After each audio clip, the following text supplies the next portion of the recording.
Chancellor of the University of Singapore, for his opening remarks. Dr. Chan, please.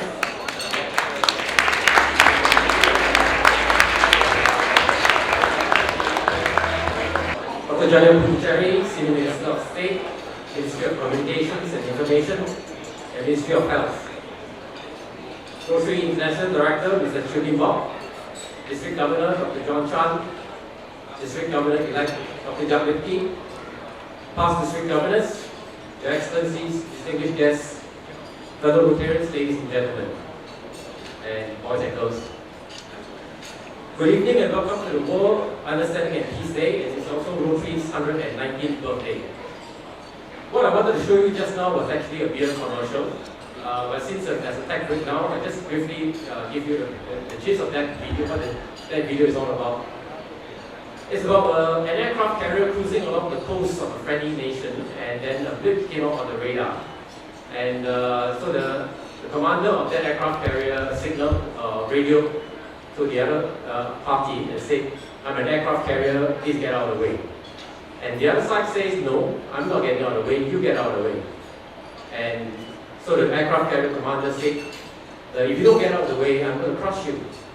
And the reply came, "You can do whatever you want, I can't move because I'm a lighthouse."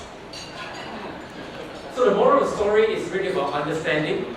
And if the moment the aircraft carrier understands that blip on the radar is blocking its way is actually a lighthouse, guess who will move, right? The aircraft carrier will move. So the perspective changes immediately if you understand where the other party is coming from. Now in Rotary, we have an unwritten rule that we do not discuss politics and religion. And this rule has made this writing this opening address rather difficult, because how do you talk about world peace and understanding without talking about politics and religion? So instead of politics and religion, I decided to talk about something else that I'm sure you all are more interested in: physics and biology. Alright, over the course of the last, bear with me, those of you who are not science artists, this will be entertaining. Now, over the course of the last 100 years or so, there are two main pillars of physics. On the one side, you have Einstein's theory of general relativity, and on the other side, you have quantum mechanics. Now, Einstein's, do I have my slides? Okay, so there's Einstein's general theory of relativity, and relativity describes the large things in life, the galaxies, the stars, the universe. And on the other side, you have quantum mechanics, which explains the small things in life, the atoms, the electrons, the subatomic particles. And this accounts for a lot of the technology that we see around us. And this has undergone the test of time over many years.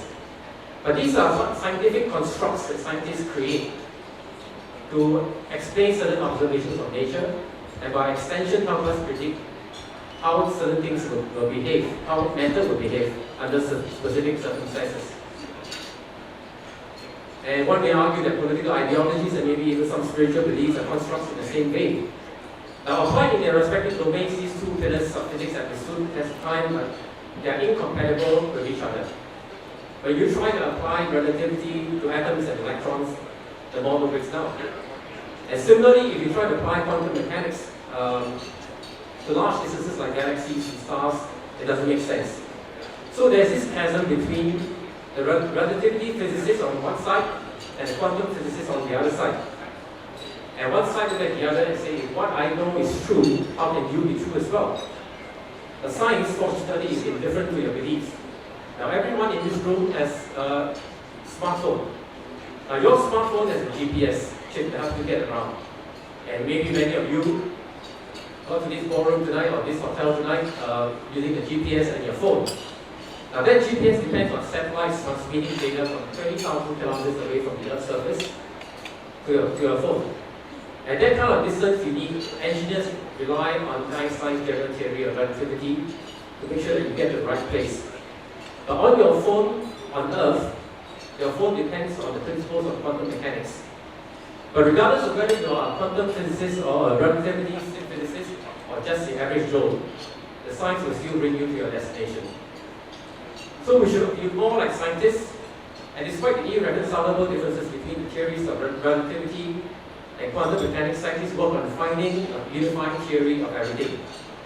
And this has come in the last couple of decades in the form of string theory.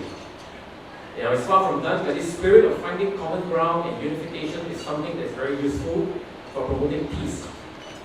Now, peace, however, is fragile, and it obeys the second law of thermodynamics.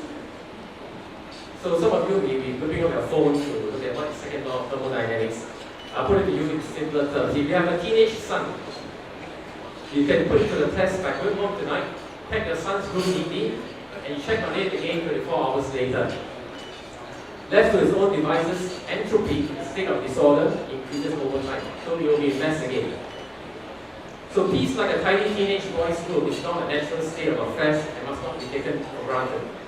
It requires a lot of energy to maintain, and a peaceful state is like ice. It needs to be kept in refrigeration. A lot of energy is there, so that the random movement of molecules is minimal, and without the cooling effect, these molecules get agitated, they move further apart, and they change state into a liquid state, and eventually it vaporizes into a gaseous state.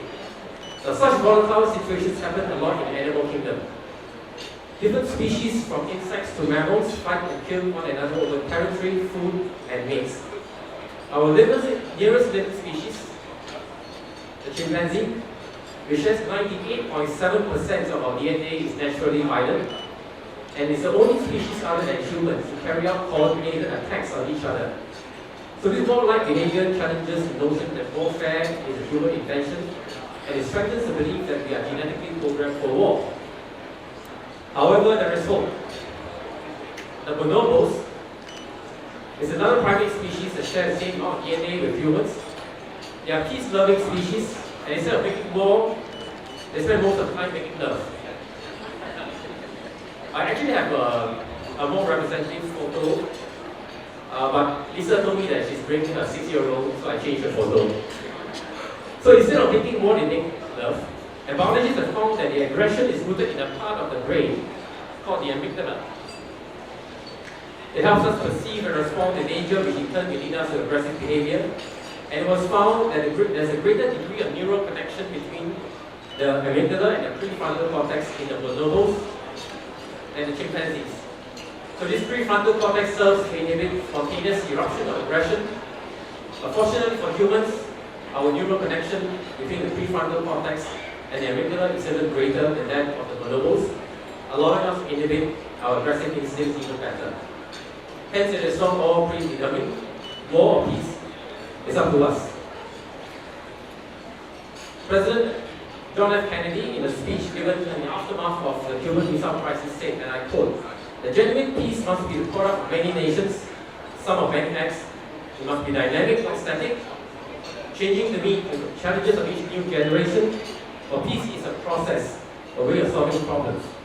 The Rotarians, as people of action, are well placed to play a crucial role in this process, to be the prefrontal cortex that cools down the emotions of the amygdala, to be the superstring that unites relativity, the quantum mechanics, and to be the lighthouse that safely guides ships away from treacherous rocks." At this point, I want to recount that 40 years ago, I witnessed for the first time an inter-religious blessing during the passing out parade of my officer cadet course. Our MC, President Amir, there was with me. He was in Foxtrot Company, I was in Delta Company. There was a powerful symbol of unity within the country. And tonight we are fortunate to have with us representatives of the 9 major religions from the Inter-Religious Organization of Singapore to give blessings to all concerned. Representing Hinduism, Swami Samachittananda. Representing Zoroastrianism, Bhagavan Vasudev.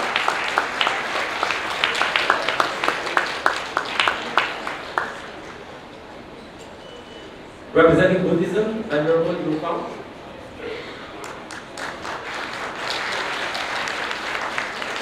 Representing Taoism, Master Adrian Lau.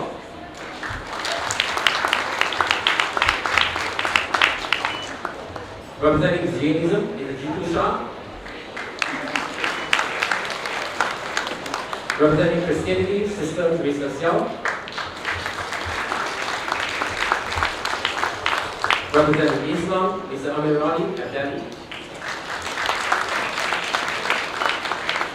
Representing Sikhism, Mr. Ranjit Singh. And last but not least, representing Baha'ism, Mr. Ken Ilambo.